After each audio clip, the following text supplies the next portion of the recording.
الحمد لله وحده والصلاة والسلام على من لا نبي بعده. السلام عليكم ورحمة الله وبركاته. أهلا بكم متابعين الكرام، متابعين قناتي قناة فنون الطهي والجرد من جه. النهاردة زي ما حضراتكم شايفين هننحت على القراية دي، هنعمل شكل وردة. هنمشي مع بعض خطوة خطوة علشان تتعلموا، ولو وقفت معاكم حاجة مثلا ممكن تراجعوا تاني أو تراجعوا الفيديو أو تراجعوا الخطوة دي واحدة واحدة. زي ما حضراتكم شايفين هنحدد الوردة الأول بأي غطا زي ما شفتوا في الأول كده، أي غطا أي حاجة مثلا أي فورمة أي حاجة مدورة بتحددوا بيها ماشي بقلم. وبعد كده إيه زي ما حضراتكم شايفين بنقشرها بالسكينة علشان السكينة دي إيه، علشان القشرة ناشفة.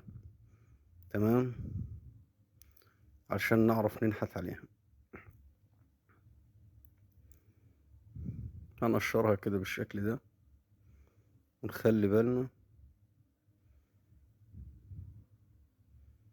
هي طبعا ايه القراية ناشفة شوية بس ايه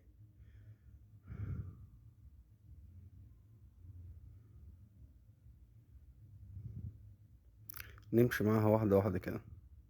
بعد كده هنبدأ ايه طبعا بالسكينة كده نعيد عليها.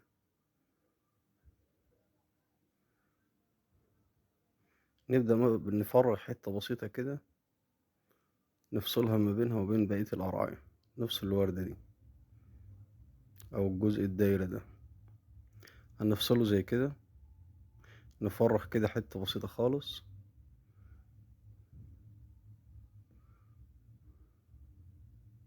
عشان تبقى الوردة معزولة عن الورق.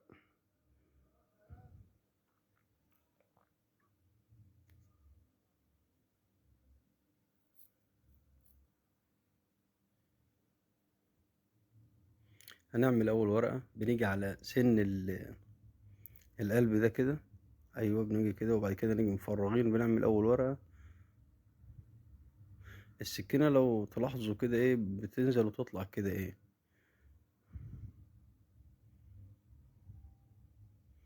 نفرغ بقى كده ايه ونظبط الورقة بحيث انها تبقى ايه شكلها حلو.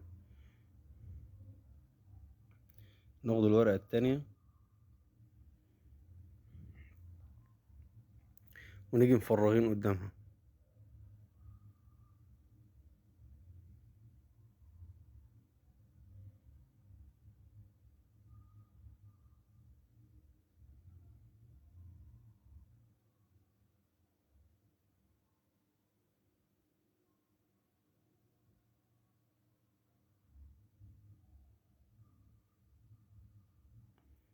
بنفرغ كده حوالين الورقة.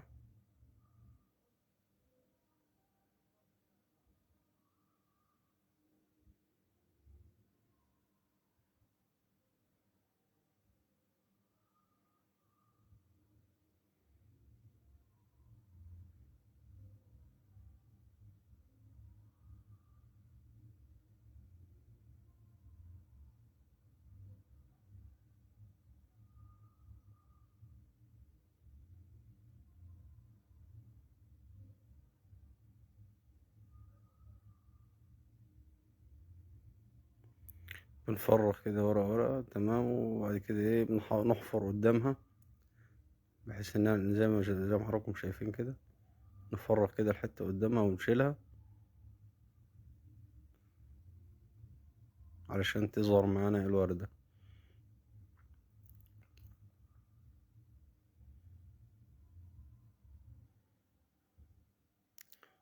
كل ورقة كده بنلف القرعاية.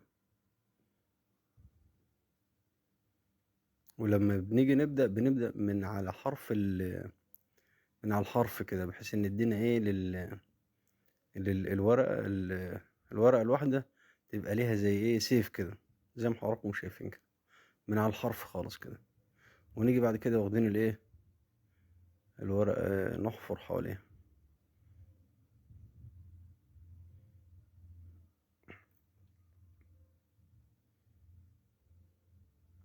طبعا كل ما بنقرب من القلب كل ما بتصغر معانا الايه الورقة.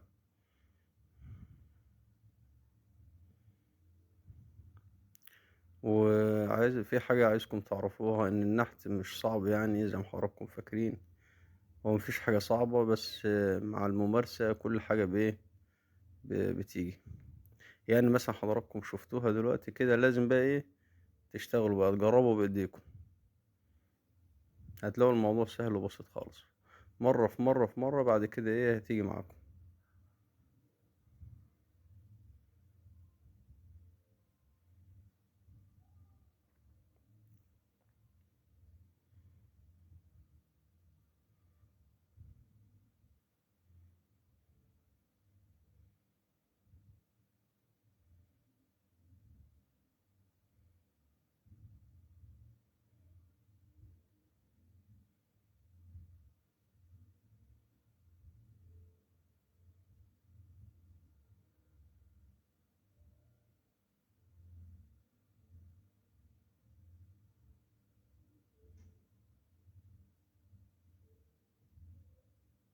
كل ما بنقرب من قلب الوردية كده، كل ما بتصغر معانا الورقة، وكل ما نخلي بالنا واحنا بنشتغل بالسكين، علشان ممكن تخبطها مننا، تضيعها، تكسرها، او تتقطع مننا الحتة اللي في النص دي، لان الحتة في النص دي هي اللي تدينا الشكل بتاع الوردة، زي ما حضراتكم شايفين كده. نبدأ بقى نعمل الورق الخارجي.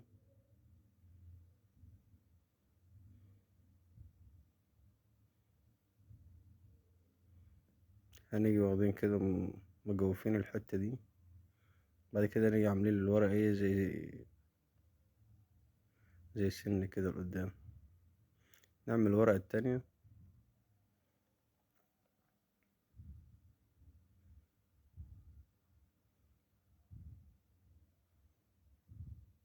زي ما حضراتكم شايفين، بمشي كده بعد ما اعمل التجويفة كلها، باجي بقى اعمل السن بتاعها كده بالشكل ده.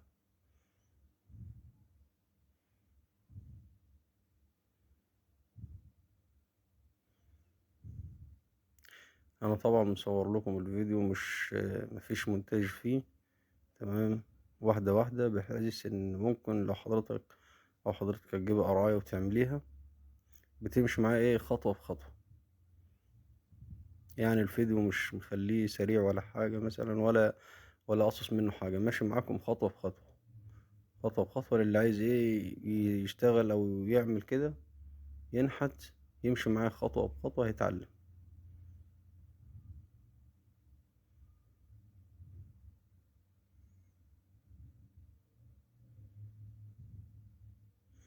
بنعمل ايه بقى؟ احنا كده لفينا الدايرة الأولى من الورق. نعمل سن. نيجي بقى عملنا كده كام ورقة؟ 5 ورقات. نيجي بقى من على الحرف كده من فوق، نميل السكينة كده شوية، زي ما حضراتكم شايفين كده، بحيث ان الورقة تبقى ليها سيف، تبقى شكلها احلى يعني. نعمل التانية بالشكل ده، ونمشي مع مع التجويفة بتاعت الورقة.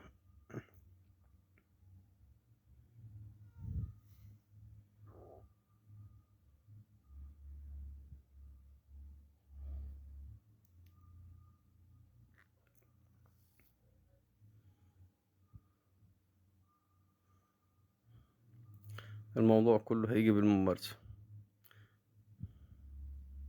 لازم تشتغلوا بإيديكم علشان تتعلموا، مش بس تشوفوا يعني. كده خلصنا ال5 ورقات دول. نبدأ بقى نعمل الورقة التانية. هتكبر بقى معانا الورقة التانية دي هتكبر بقى بعد كده شوية، كل ما نبعد نخرج برا، كل ما تكبر معانا الوردة. بنيجي بين الورقتين وبنعمل ورقة. ما ينفعش الورقة تبقى ورا ورقة كده، ما يبقى شكلها مش حلو. ما بين كل ورقتين نعمل ورقة.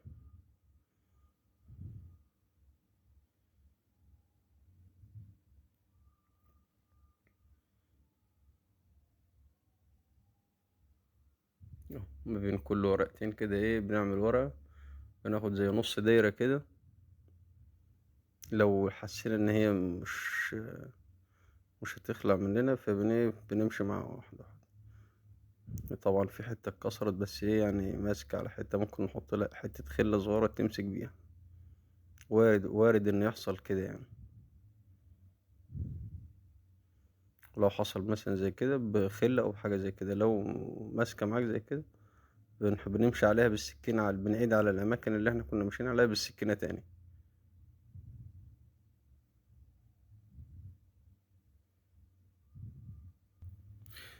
ولو في أي زيادات بنشيلها بالسكينة، بحيث إنها تطلع معانا الوردة شكلها نضيف، والمظهر بتاعها يكون حلو يعني.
وأتمنى السكينة اللي تشتغلوا بيها، هو طبعا في سكاكين مخصصة للنحت، ولكن دي مش متوفرة في مصر يعني. تمام. فممكن تشتغلوا بسكينة زي كده فورتونيكس، بس بتكون سكينة سلاحها آه شديد جامد يعني، لأن القرع ناشف جامد، فهي ممكن عشان تقدر تمشي فيه يعني.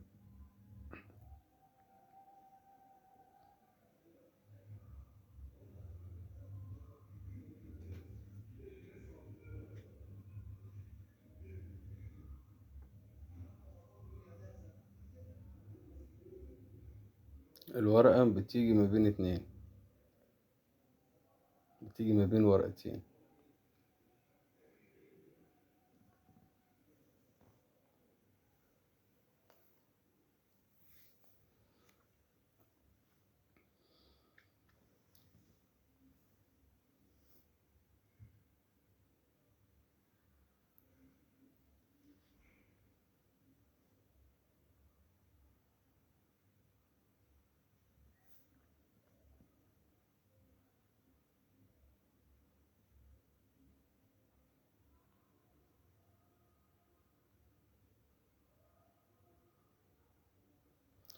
أتمنى تشتركوا في القناة، هتشوفوا حاجات كتير جديدة، لمسات في فن الطهي وفن النحت، لمسات في الأطباق.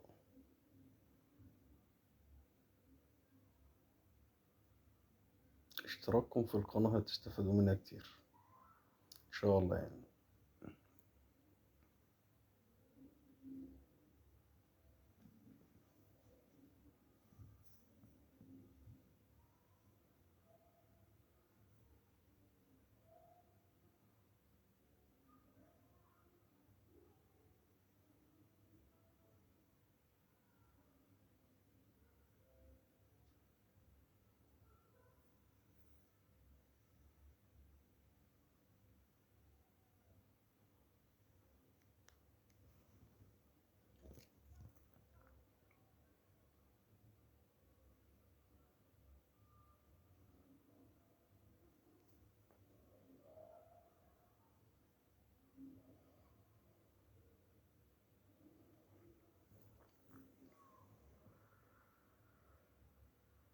لو الحتة اللي بنعملها دي اتكسرت مننا عادي، مفيش مشكلة.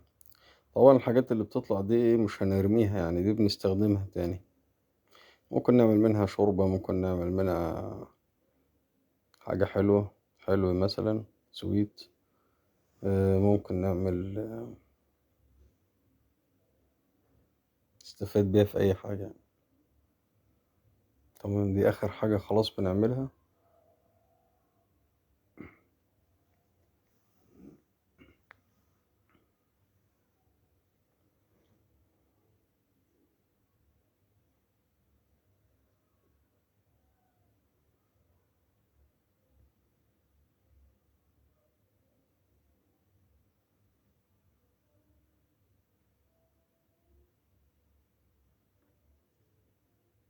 بنجيب الضافر ده بعد كده، السلاح ده اسمه الضافر. بنعمل بيه ايه؟ شكل كده في نهاية الورد يعني.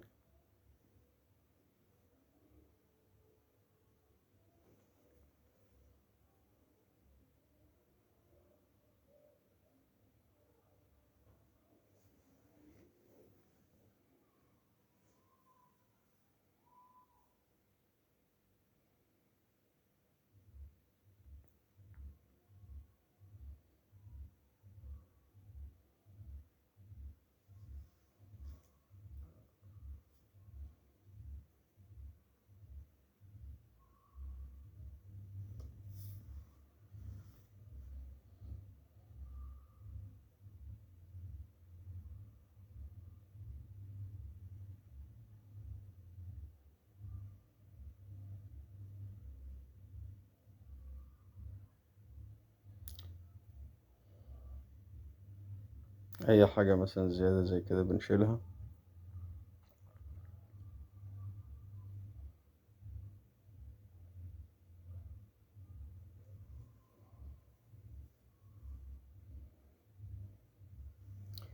في الآخر بتطلع معانا بالشكل ده.